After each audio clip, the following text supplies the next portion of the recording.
16-январь, Бишкек шаары, Разаков, Московский көчөлөрүнүн кесилиши. Аялдамада турам. Булунадагы аялдаманын жанында туруп. Жөнөкөй унаа эмес экен. Кыргыз Республикасынын Ички иштер министринин академиясы дейт. 01-706 МД. Академияда жол эрежелерин сактоо боюнча жакшы иштер болбойт окшойт.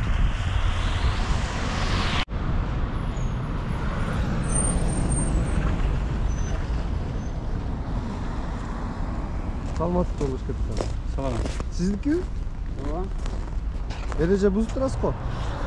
Кандай? Бул аялдамабы? Кечиресем, кагазга кирип чыгайын деп элем. Мен кагазга кирип чыксаңыз башка жака токтотсоңуз болбойбу? Болот. Тура туруңуз, мен 102-ге чалып койдум. Жок, тез эле.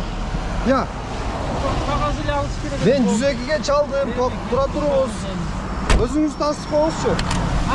Кызматтык көрүңүз көрсөткөңүз. Эми кечиресем. Жолдош капитан, мен кечире албайм. Эми ушундай. Жол эрежеси кан менен жазылган. Мен кечире албаймын. Өзүңүз таныштырып коңуз макул, кызматтык бөлүмүңүздү. Кызматтык бөлүмүңүздү, жолдош капитан. Суранч эмес, сиз суранчты аткарбай эле Жок, тиги бала кагазга эле кире койду. Жолдош капитан, сиз эреже бузуп турасыз. Сизден тышкарыда мына унаа бузуп турат. Тиги унаа дагы бузуп турат.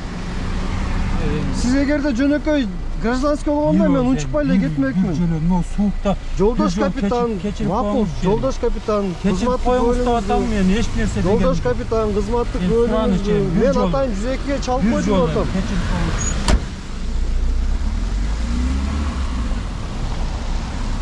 Экинчи эреже бузуу.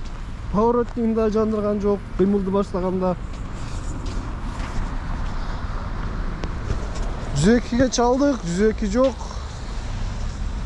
Бир 5 мүнөттөй болуп калды, жөнөтөбүз деген болчу. Айтор ушундай. Ички иштер министринин академиясында ушундай жол эрежелерин сактоо боюнча үгүт насаат иштери жакшы эместей го, жолдош министр. 102-ге байланышка чыкканыбызга 15 мүнөттөн өттү. Ошого карабастан Бишкек шаардык патрулдук милиция тарабынан эч ким чалган да жок, эч ким келген да жок. Ошол кыскасы.